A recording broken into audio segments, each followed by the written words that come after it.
JGS just updated and gave us a new character who's insanely gimmicky, with Reggie Star.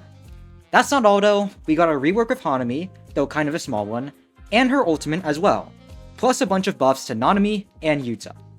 This video is going to cover every single change in the update, but before we get into it, make sure to subscribe to stay up to date on anything Jujutsu Shenanigans. Now, let's get into talking about the update. First and foremost, Reggie Star, named in JGS as Reggie Star, is a new early access character, and he's extremely gimmicky. Also a really neutral heavy character rather than a combo heavy and one trading one. Reggie's gimmick is that he doesn't have one set moveset. Instead, he rotates through moves. Every time you use a move, it gets replaced by the next move on rotation, which you can see at the bottom of the screen. This leads to an interesting gameplay style where instead of relying on one consistent moveset and doing the same thing every single time, you actually have to look at what tools you have and play around that. This means you can't rely on a single bread and butter combo, you can't always rely on one move to win you neutral, and in general he's one of the harder characters to play in the game. From personal experience though, it's not too hard to break down each move into their set purpose and adapt to it. Most of his moves hit ragdoll as well, so his combo strings aren't too hard either. You can just toss stuff at people and usually it'll work. I'll explain all the moves he has though. First, Reggie's R special lets him cycle moves. Pressing it puts a blue outline on your character, and then pressing a move will swap it with your next upcoming move without putting it on cooldown. It's good for getting rid of moves you don't want. Next move to cover is Coupon. Coupon is a buff.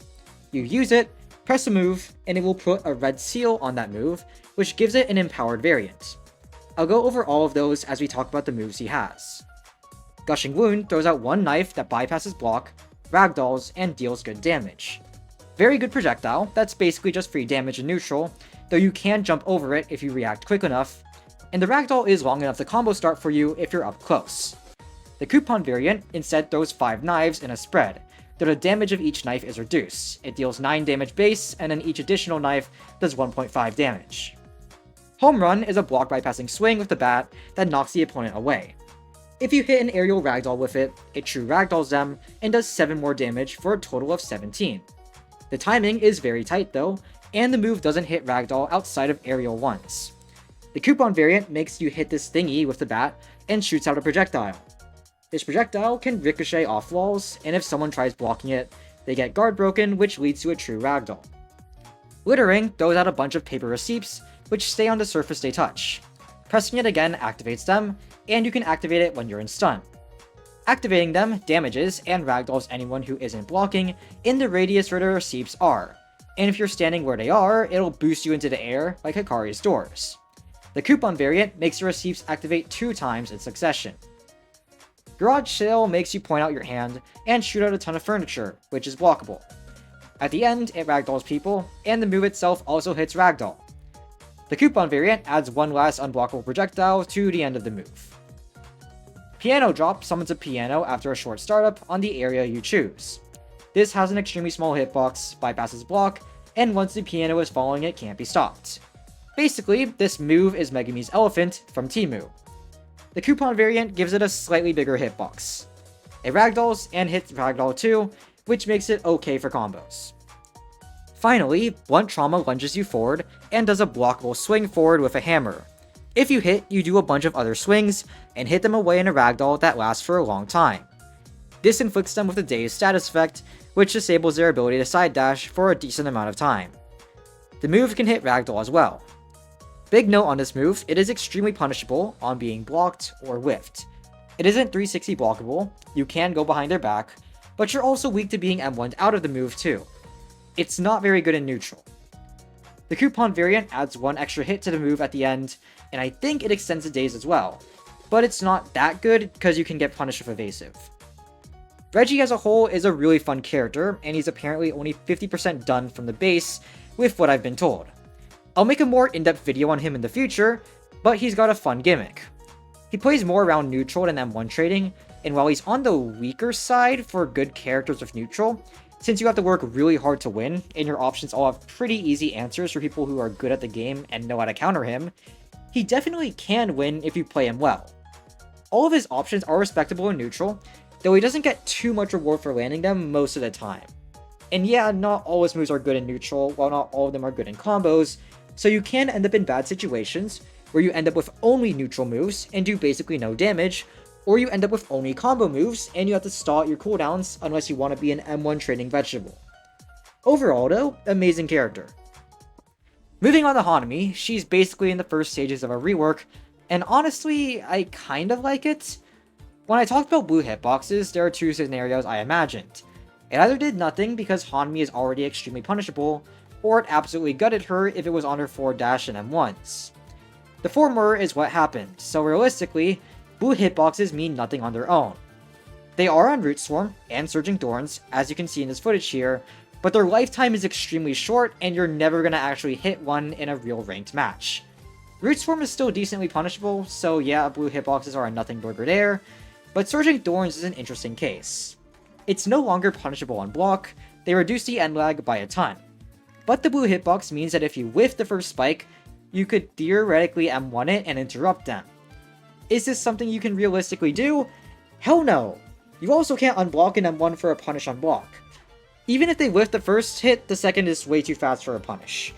Basically the move's just way safer overall, you can throw it out and you'll be fine. It's a massive buff to Hanami's neutral. Back to Hanami overall though, she got a bit of a rework. First, her old forward dash is gone.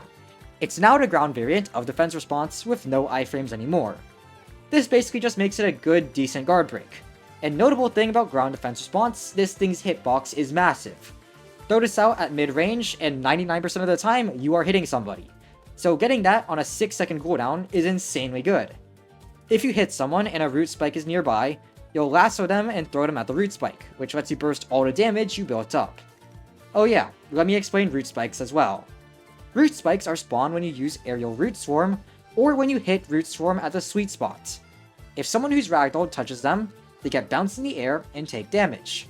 That bounce will send them to the next closest root spike, and these chain until all the root spikes are gone, in which case it'll send them back to you. This can get really funny with like 5 root spikes down, all bouncing the opponent around, but of course they can ragdoll cancel out of this.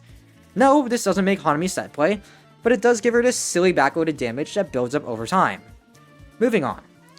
Root Swarm got the biggest changes of the bunch. Up close, it's blockable, and yeah, punishable too.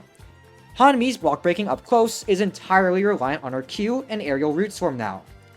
The ragdoll also got reworked. If you hit up close, it knocks them away, but if you hit from far away, it ragdolls them towards you and spawns a root spike, which makes it so that you really want to hit them from this distance. Honestly, Root Swarm is dead. It's hard to get good value out of the move for sure. It's good at the sweet spot, but very few people actually stay at that range against Hanami, and from that far out, most of them can react and jump in time. It's still punishable, still kind of bad, and now it's made even worse because it's competing for the best move in Hanami's kit, Aerial Root Swarm. Aerial Root Swarm is just old aerial defense response, but now the root spike stays. It spawns regardless of if you hit or not, which makes it more reliable for getting them down.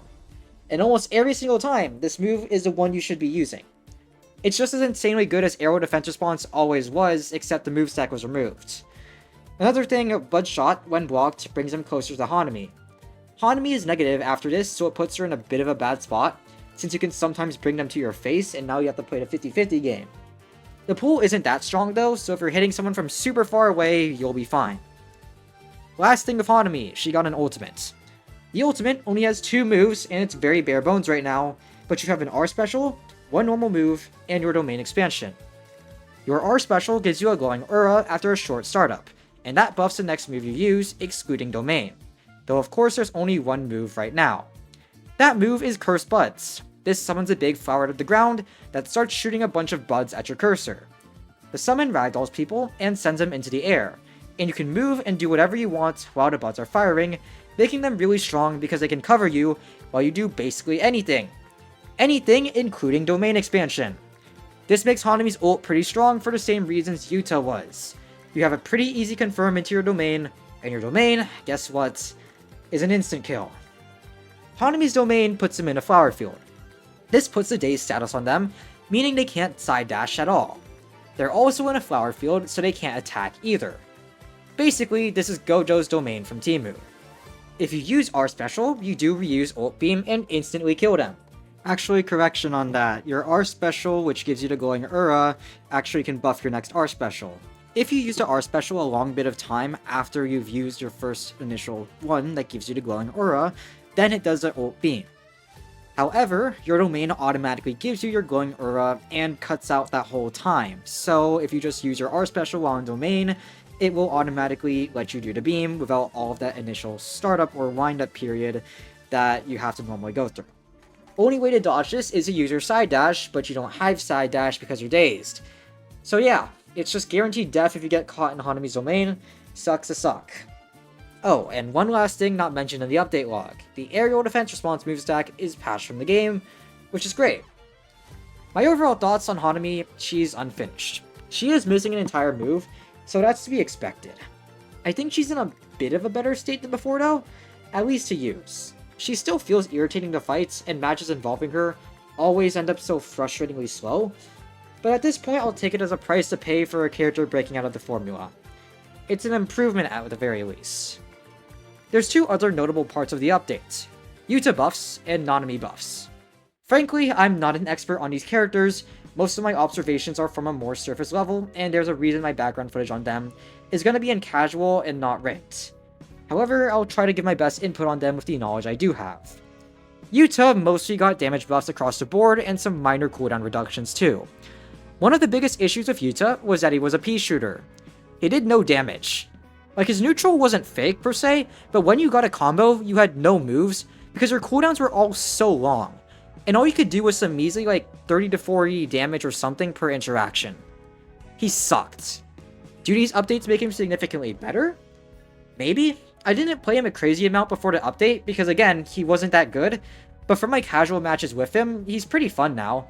He can do some decent damage, I noticed that, so overall, an improvement. Nanami, on the other hand, got so many buffs, oh my god.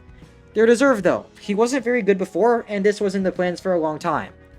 I won't read everything off verbally, but it will be on the screen for those who want to read it. I'll summarize it though in a bit of a TLDR.